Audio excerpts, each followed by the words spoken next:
तो कैसे हो मेरे वीएफएक्स प्रेमियों। तो मुझे पता है कि तुम लोग मेरी बेकार वॉइस क्वालिटी से काफ़ी ज़्यादा इरिटेट हो गए थे, तो मैंने ये एक माइक परचेज़ किया है। तो मुझे कमेंट में ज़रूर बताना कि वॉइस क्वालिटी कैसी आ रही है। और आज हम लोग एक केव सीन बनाने वाले हैं ब्लेंडर के अंदर में। हाँ, मुझे पता है कि यूट्यूब पर काफ़ी सारे ट्यूटोरियल ऑलरेडी पड़े हुए हैं केव के ऊपर में, बट इस वीडियो में मैं आपको CGI के साथ साथ कंपोजिटिंग की भी कुछ टिप्स देने वाला हूँ। और ये वीडियो कोई स्टेप बाय स्टेप ट्यूटोरियल नहीं है, मैं जस्ट आपको बताऊँगा कि मैंने किन स्टेप को फॉलो किया है इस वीडियो को क्रिएट करने के लिए, ताकि आपको एक बेसिक आइडिया मिल सके। तो चलिए स्टार्ट करते हैं। तो किसी भी प्रोजेक्ट को स्टार्ट करने से पहले हमारे दिमाग में एक क्लैरिफिकेशन होना ज़रूरी है कि हमें बनाना क्या है एक्चुअल में, और वो क्लैरिफिकेशन हमें मिलता है रेफरेंस से। तो मैं ऑलवेज़ प्रीफर करता हूँ कि आप किसी भी प्रोजेक्ट पे काम स्टार्ट करने से पहले उससे रिलेटेड सिमिलर फ़ोटोज़ को ज़रूर देखें, ताकि हमारे दिमाग को एक डायरेक्शन मिल सके कि हमें बनाना क्या है। तो मेरे पास मेरा रेफरेंस ऑलरेडी अवेलेबल है, मैंने इसे गूगल से निकाल लिया था। तो हमारा सीन कुछ ऐसा होने वाला है कि मैं एक सीढ़ी से ऊपर की तरफ जा रहा हूँ एंड सामने एक बड़ा सा एनर्जी गेट होगा, और हमारे बैक साइड पे हमने एक बड़ा सा क्रीचर मारा होगा, और ये सारा कार्यक्रम चल रहा है एक बहुत बड़ी सी गुफा के अंदर में। सो आई होप आप लोगों को समझ आ गया होगा कि मैं क्या बोलना चाहता हूँ। तो रेफरेंस फाइंड करने के बाद जो मेरा नेक्स्ट स्टेप था वो था शूटिंग। और शूटिंग मैंने जस्ट अपने घर की सीढ़ियों पे ही करी है, और मैं ट्राई कर रहा था कि थोड़ा सा एटीट्यूड में चल सकूँ ताकि हमारी वीडियो अच्छी रिकॉर्ड हो जाए। बट बहुत मनुष्य लग रहे हो, मत करो, रहने दो, बहुत बुरे लग। तो चलो अब मैं तुम्हें बताता हूँ कि मैंने कैसे अपना इन्वायरमेंट डिज़ाइन किया है इस वीडियो के लिए। तो let's jump into the blender. तो सबसे पहले मैं शिफ्ट A प्रेस करके एक लैंडस्केप लूँगा। देन मैं यहाँ से इसके ऑप्शंस को ओपन कर लेता हूँ, और यहाँ से मैं इसके साइज़ को इंक्रीज़ करूँगा। देन मैं नॉइस टाइप को कर लूँगा हाइब्रिड एम फ्रैक्टल, और मैं इसकी ऑफसेट को थोड़ा सा एडजस्ट कर लेता हूँ यहाँ से। और आप चाहो तो इसकी नॉइज़ को यहाँ से कम या ज़्यादा कर सकते हो। और इसके अलावा यहाँ पर आपको कई सारे ऑप्शंस देखने को मिल जाते हैं, इनकी सेटिंग्स को आप अपने हिसाब से एडजस्ट कर सकते हो। Okay, it's look good to me. अब हम इसे कर देते हैं क्लोज। देन मैं यहाँ से मॉडिफायर्स टैब में जाऊँगा, और यहाँ से मैं ले लूँगा सब डिवीज़न सरफेस, एंड मैं इसके व्यू पोर्ट को कर दूँगा 2 एंड रेंडर को कर दूँगा 4। अब यहाँ से मैं एक और मॉडिफायर ले लेता हूँ, डिस्प्लेस। तो अभी ये थोड़ा सा अजीब लग रहा है, तो मैं इसमें एक डिस्प्लेसमेंट मैप डाल देता हूँ। तो मैं यहाँ से न्यू में क्लिक कर लेता हूँ, और मैं इस आइकॉन पर जाऊँगा, और यहाँ से हम इंपोर्ट करेंगे अपना डिस्प्लेसमेंट मैप। तो जो मुझे रॉक का टेक्सचर इस पे अप्लाई करना है, उसी के डिस्प्लेसमेंट को मैं यहाँ पर सेलेक्ट कर लेता हूँ। So as you can see it's look very weird, but don't worry, हम जाएंगे अगेन इस मॉडिफायर्स वाले टैब में, और इसे मैं सेट कर देता हूँ UV पे, और इसकी स्ट्रेंथ को हम कर देंगे कम। So you can see the details. अब हम इस पे डालेंगे टेक्सचर। तो हम जाएंगे यहाँ से एडिट मोड में, एंड U प्रेस करके हम इसे अनरैप करेंगे। ओके, अब मैं जाऊँगा शेडिंग टैब में, और यहाँ से मैं इस पे अपना टेक्सचर डाल देता हूँ। So it's look good to me. अब मैं वापस आ जाता हूँ अपनी लेआउट में। ओके, तो अब मैं अपने ग्राउंड को 3 साइड से कवर कर देता हूँ, बिकॉज मुझे अपना गेट वाला एरिया सिर्फ चाहिए। तो मैं बाकी पार्ट्स को बनाने में टाइम वेस्ट नहीं करूँगा। तो अब हम प्रेस करेंगे शिफ्ट D, और साइड व्यू में जाएंगे, और इसे मैं बनाऊँगा अपनी केव की वॉल। और इसी तरीके से मैं इसके मल्टीपल डुप्लीकेट्स बनाकर अपने ग्राउंड को कवर कर देता हूँ। तो हमें सिर्फ अपना गेट वाला एरिया चाहिए, तो हम सिर्फ वहाँ पर की डिटेलिंग पे ध्यान देंगे, बाकी जगह की डिटेलिंग पे हम ध्यान नहीं देंगे। तो अभी आपको यहाँ पर कुछ होल्स नज़र आ रहे हैं, तो ये हमारी लाइट का एंट्रेंस है। इनसे होकर जो हमारी लाइट है वो केव के अंदर आएगी। तो मैंने एक होल साइड में बनाया है, और 2 होल ऊपर की साइड में बनाए हैं। तो चलो मैं आपको बताता हूँ कि आप किस तरीके से होल्स बना सकते हो। तो आपको जाना है एडिट मोड में, और कीबोर्ड से प्रेस करना है C, और इस तरीके से आपको फेसेस सेलेक्ट कर लेना है। देन आपको एस्केप बटन प्रेस करके आपको ब्रश सिलेक्शन से बाहर आ जाना है, एंड X प्रेस करके सिंपली डिलीट फेसेस। ओके, तो समझ में आ गया। चलो वापस चलते हैं ऑब्जेक्ट मोड में।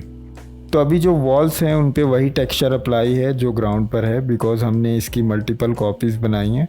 तो मैं मटेरियल प्रीव्यू में जाके आपको दिखा देता हूँ। तो मुझे अभी ये सेम ही टेक्सचर रखना है, अगर आप चाहो तो चेंज वगैरह कर सकते हो।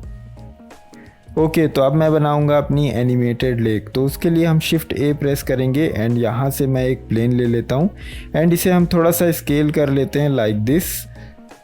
तो मैं इसमें वाटर का टेक्सचर डालूंगा। So I go to the shading tab, and यहाँ से हम एक न्यू मटेरियल ले लेते हैं और मैं शिफ्ट ए प्रेस करके यहाँ से टाइप कर लेता हूँ मस्ग्रेव टेक्सचर एंड इसे हम कर देते हैं 4D एंड यहाँ से हम एक और नोड ले लेते हैं बम्प और नॉर्मल को हम कनेक्ट कर देंगे नॉर्मल से एंड हाइट को हम कनेक्ट कर देंगे हाइट से। Okay, nothing will change here. तो हम जाएंगे प्रिंसिपल BSDF में और बेस कलर को हम डार्क कर लेंगे एंड रफनेस को कर देंगे हम 0। ओके, तो अब ये थोड़ा सा वाटरी सरफेस की तरह लग रहा है। अब हम इस पर डिटेल्स ऐड कर लेते हैं। तो मैं स्केल को कर देता हूँ 3 एंड डिटेल्स को हम कर देते हैं 10 एंड डायमेंशन को मैं कर दूंगा 1। So as you can see हमारी लेक काफ़ी सही लग रही है। तो अब मैं इसे एनिमेट कर लेता हूँ। तो इसे एनिमेट करने के लिए हम मस्ग्रेव टेक्सचर को सेलेक्ट करेंगे एंड कंट्रोल T प्रेस करेंगे तो हमारा मैपिंग नोड यहाँ पर आ जाएगा। तो अब मैं चला जाता हूँ फ्रेम 1 पे और इसकी लोकेशन पे जाके मैं I प्रेस कर लेता हूँ। तो यहाँ पर एक की फ्रेम ऐड हो जाएगा।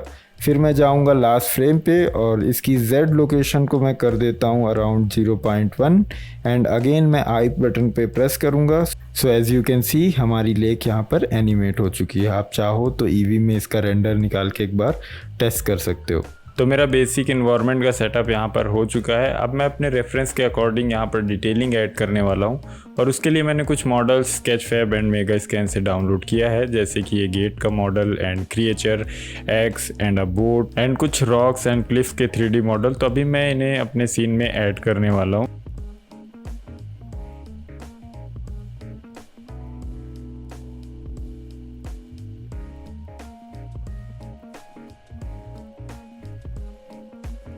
और इसे भी हम अपने सीन में ऐड कर देते हैं। अब मैं अपनी एक्स को यहाँ पर ऐड कर देता हूँ।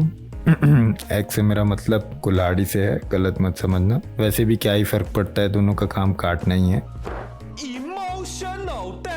तो अब मुझे क्रिएट करना है अपना एनर्जी गेट और अपनी वीडियो को रोटोस्कोप करना है और बाद में मैं इसे वापस से ब्लेंडर में लेकर आ जाऊंगा। तो एनर्जी गेट क्रिएट करने के लिए मैं यहाँ से राइट क्लिक करके एक न्यू ब्लैक सॉलिड लूँगा एंड इस पर हम डालेंगे फ्रैक्टल नॉइस और इसके कॉन्ट्रास्ट को मैं कर दूंगा अराउंड 400 एंड ब्राइटनेस को कर दूंगा -70 एंड इसके स्केल को मैं कर दूंगा 85 और एंड इस इवोल्यूशन वाले स्टॉप वॉच पे हम आल्ट प्रेस करके क्लिक करेंगे तो इसका जो एक्सप्रेशन बार है वो ओपन हो जाएगा।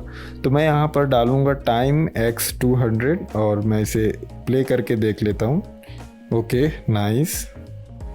तो अब मैं इसकी ऑफसेट को एनिमेट कर देता हूँ ताकि ये हल्का सा अपवर्ड डायरेक्शन में मूव करे।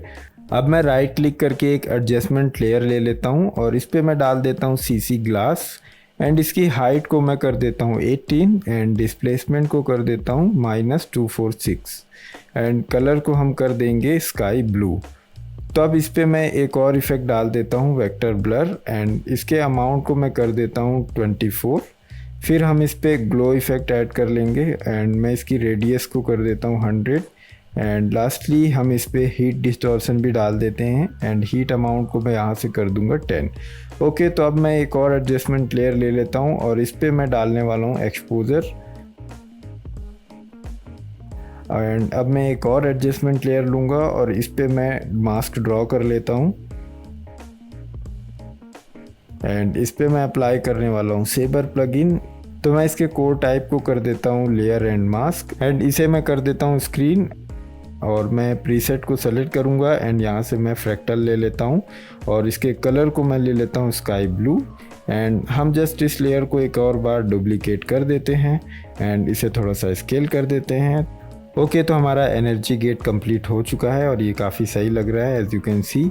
तो अब मैं इसका PNG सीक्वेंस में रेंडर निकाल लेता हूँ ताकि मैं इसे ब्लेंडर में इंपोर्ट कर पाऊँ।